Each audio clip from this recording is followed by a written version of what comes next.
बाहेरचं एक रूप वेगळं आहे मैदानावरचं आणि आतलं रूप वेगळं आहे. तुम्ही कोणाला मूर्ख बनवताय? तुम्ही काय प्रधानमंत्र्यापासून काही प्रेरणा घेतली आहे का देशाला मूर्ख बनवण्याची? तुम्ही भारत पाकिस्तान बरोबर जे सामने सगळे झाले त्या सगळ्या सामन्यातलं प्रत्येक खेळाडूचं मानधन तुम्ही द्या. इकडला आमदार खासदाराने आपला पगार द्यायचा. तुम्ही पाकिस्तान बरोबर 3 सामने खेळलात ना, मग 3 सामन्यातला प्रत्येक पैसा जो तुम्हाला मिळालेला आहे तो तुम्ही दान करा. भारतीय सैन्याला असेल किंवा अन्य काही असेल, तुम्ही घेऊ नका. त्या पैशाला शिवू नका.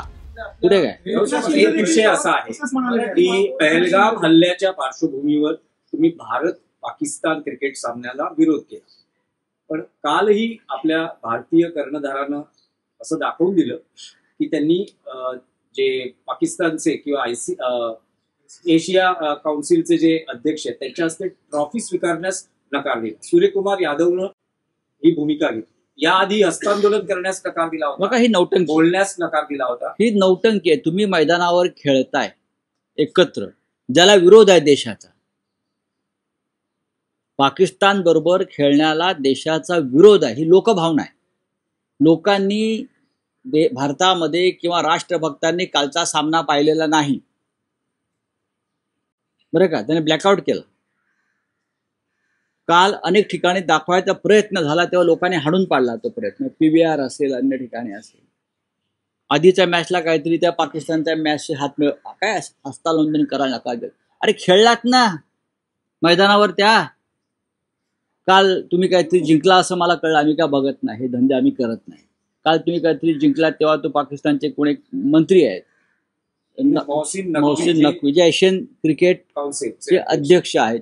त्या काउन्सिलवरती भारतीय जनता पक्षाचे पुढारी सुद्धा आहेत महाराष्ट्रात.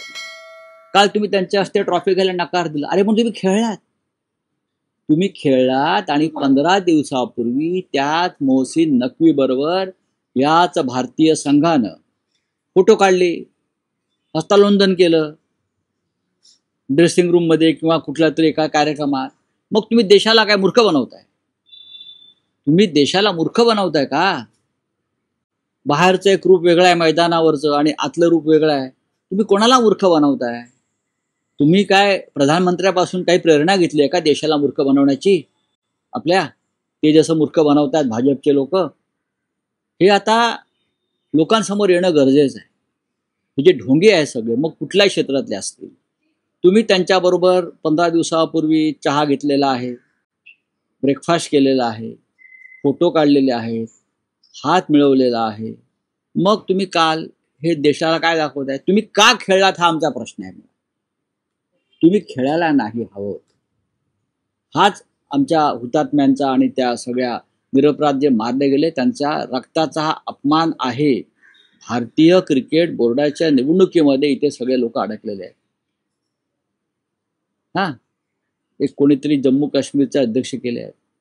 एकेकाळी भारतीय क्रिकेट कंट्रोल बोर्डावरती महाराष्ट्रातल्या सुद्धा आणि मराठी खेळाडूंचा एक सहभाग होता.